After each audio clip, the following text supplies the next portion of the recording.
Class है। अरे वाह भाई, ग्लोबल। वैकुंठ का शाब्दिक अर्थ है जहाँ कुंठा ना हो। कुंठा यानी निष्क्रियता, अकर्मण्यता, निराशा, हताशा, आलस्य और दरिद्रता।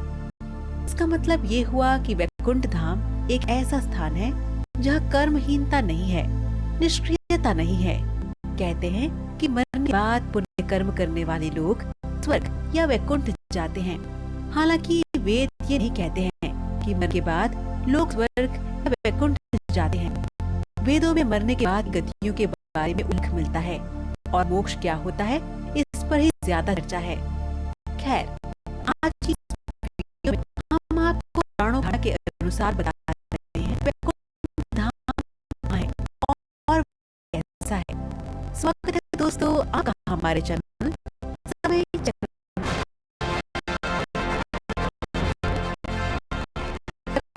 धाम है हिंदू धर्म के अनुसार ताज पर महादेव ब्रह्म में ब्रह्मदेव बसते हैं। उसी तरह भगवान विष्णु का निवास वैकुंठ में बताया गया है। वैकुंठ लोक की स्थिति 3 जगह बताई गई है, धरती पर, समुद्र में और स्वर्ग के ऊपर। वैकुंठ को विष्णु लोक और वैकुंठ सागर भी कहते हैं। भगवान श्री कृष्ण के बाद इसे गोलोक भी कहा जाता है। चूंकि श्री कृष्ण और विष्णु एक ही है, इसीलिए श्री कृष्ण के निवास स्थान को भी वैकुंठ कहा जाता है। पहला वैकुंठ धाम। धरती पर बद्रीनाथ, जगन्नाथ और द्वारिकापुरी को भी वैकुंठ धाम कहा जाता है।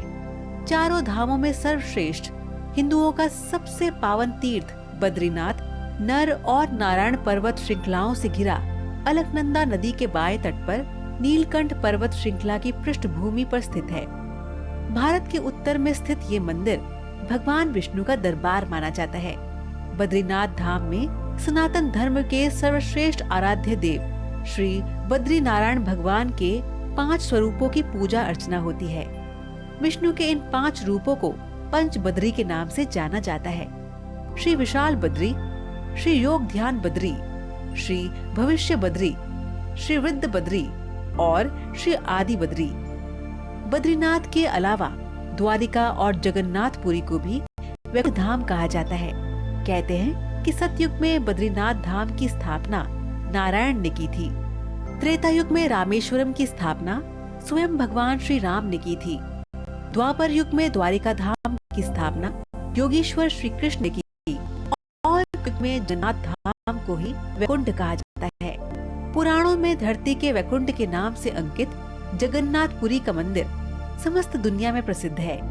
ब्रह्म और स्कंद पुराण के अनुसार पुरी में भगवान विष्णु ने पुरुषोत्तम नील माधव के रूप में अवतार लिया था। दूसरा वैकुंठ धाम। दूसरे वैकुंठ की तिथि धरती के बाहर बताई गई है। इसे ब्रह्मांड से बाहर और तीनों लोकों से ऊपर बताया गया है। ये धाम दिखाई देने वाली प्रकृति से 3 गुना बड़ा है। इसकी देखरेख के लिए भगवान के 96 करोड़ पार्षद तैनात है। हमारी प्रकृति से मुक्त होने वाली हर जीवात्मा इसी परम धाम में शंख, चक्र, गदा और पद्म के साथ प्रविष्ट होती है। वहाँ से वह जीवात्मा फिर कभी भी वापस नहीं होती।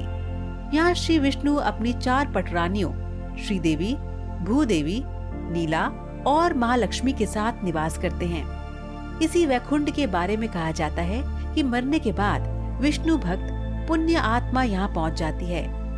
पुराणों के अनुसार इस वैकुंठ की स्थिति हमारे ब्रह्मांड के परे है। जीवात्मा जब उस वैकुंठ की यात्रा करती है तो उसको विदा देने के लिए मार्ग में समय के देवता, प्रहर के देवता, दिवस के देवता, रात्रि के देवता, दिन के देवता, ग्रहों के देवता, नक्षत्रों के देवता, माह के देवता, मौसम के देवता, पक्ष के देवता, उत्तरायण के देवता, दक्षिणायन के देवता, सभी तलों अतल, सुतर, पाताल आदि के देवता, सभी 33 कोटि के देवता पहले उसे पुनः किसी योनि में धकेलने का प्रयास करते हैं या वैकुंठ जाने देने से रोकते हैं। लेकिन जो जीवात्मा प्रभु श्री विष्णु की शरणागति होता है उसको ये सभी एक पाद विभूति के अंतिम सीमा तक जाते हैं और त्रिपाद विभूति के बाहर प्रवाहित होने वाली विरजा नदी के तट पर छोड़ देते हैं। इसी एक पाद विभूति में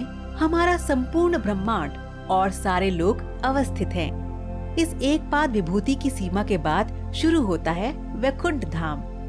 पौराणिक मान्यता है कि इसी वैकुंठ धाम और एक पाद विभूति के मध्य विरजा नामक एक नदी बहती है। इस नदी से ही त्रिपाद विभूति शुरू होती है, जो वैकुंठ लोक है।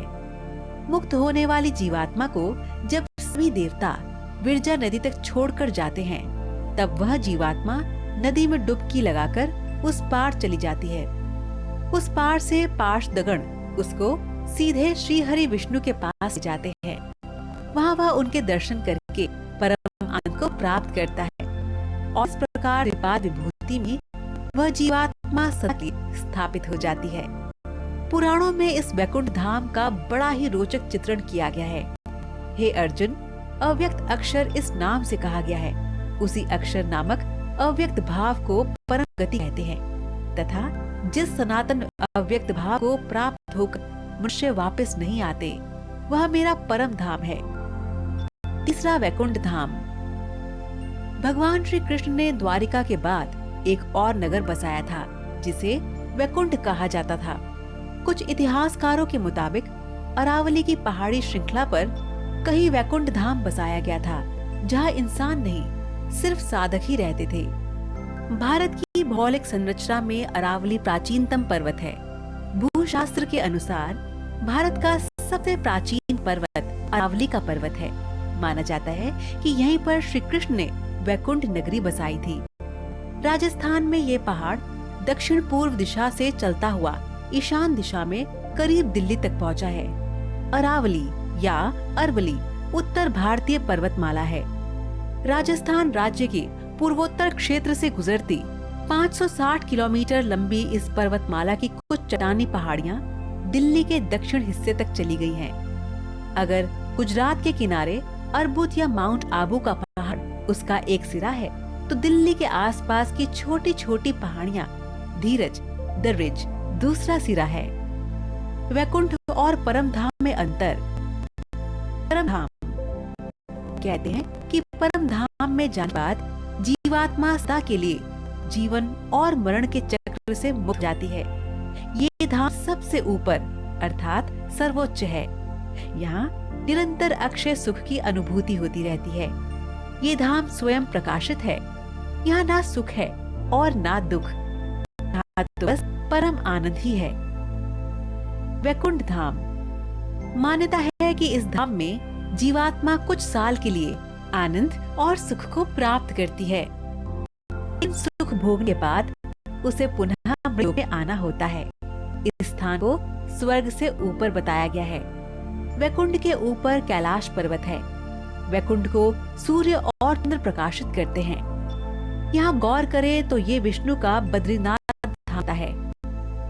हिंदू धर्म के अनुसार भगवान श्री विष्णु के धाम को वैकुंठ धाम कहा जाता है। आपने 4 धामों के नाम तो सुने ही होंगे: बद्रीनाथ, द्वारिका, जगन्नाथ और रामेश्वरम। इसमें से बद्रीनाथ धाम भगवान विष्णु का धाम है। मान्यता के अनुसार इसे भी वैकुंठ कहा जाता है। ये जगत पालक भगवान विष्णु का वास होकर पुण्य, सुख और शांति का लोक है। हे अर्जुन, जिस परम पद को प्राप्त होकर मनुष्य लौटकर संसार में नहीं आते, उस स्वयं प्रकाश परम पद को ना सूर्य प्रकाशित कर सकता है, ना चंद्रमा और ना अग्नि ही। वही मेरा परम धाम है। हे अर्जुन, ब्रह्मलोक सहित सभी लोक पुनरावर्ती हैं, परंतु हे कुंती पुत्र, मुझे प्राप्त होकर पुनर्जन्म नहीं होता, क्योंकि मैं काल अतीत हूँ। तो दर्शकों, आज का सवाल आपके लिए ये है कि क्या आप बता सकते हैं कि भगवान विष्णु की पूजा